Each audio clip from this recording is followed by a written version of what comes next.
Having children can be one of life's greatest joys. They give you a sense of purpose, a legacy, and even some tax breaks. Let's discuss a few things you should consider when expanding your family.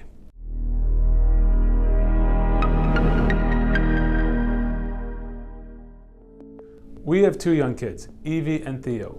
They are incredible. They also increase the complexity of our household's finances. Here are some of the financial decisions new parents need to consider. Before having kids, you're going to want to build up a cash reserve to help with all of the expenses. This needs to be especially large if you're looking at multiples, adoption, or fertility treatments. Next, you're going to want to make sure you have the right amount of life insurance. The ideal time to get life insurance is before getting pregnant, as pregnancy can increase risk factors like high blood pressure. I always recommend that clients look at term life insurance first and generally should stay away from whole life, universal life, variable life, or any other complicated, expensive insurance product. Keep your insurance separate from your investing. Next, you're going to want to plan your parental leave and look at adding vacation to your allotment. Do this through purchasing vacation during open enrollment, as well as trying to roll over previous year's vacation. There are a lot of things to consider when looking at health insurance. To start, you'll probably have higher medical bills, so you'll want to be on a lower deductible plan like the PPO. Once pregnant, you're going to want to make sure that the hospital and other service providers are in network, and you'll also want to contact your health insurance to get a free breast pump.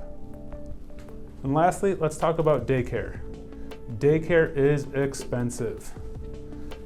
When you're looking at daycare, you'll want to get on waiting lists early and often so that you have a spot for your child when you want to go back to work.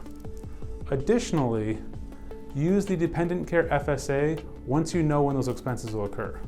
The Dependent FSA lets you take pre-tax money and get reimbursed for daycare expenses tax-free. Just make sure you're using that in the single year, as this account is use it or lose it.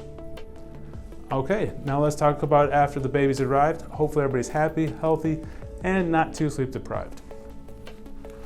One of the first things you want to do is get your new child on your health insurance. You have 31 days with the Shell plan from the date of birth to do this. Next, you're going to want to update or create an estate plan. Do this with your attorney and make sure that they're adding a guardian named in there for your child should something happen to you. Also, you want to update your beneficiaries within your accounts like your 401k, as these pass outside of probate.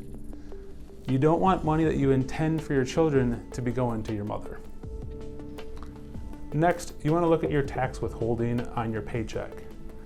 When having kids, you get $2,000 tax credit per child. Get that money now instead of getting an oversized refund next year.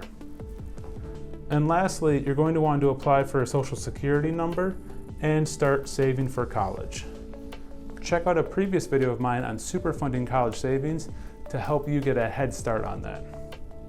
Lastly, and most important, take care of yourself, both financially and otherwise. The best you will make the best parent.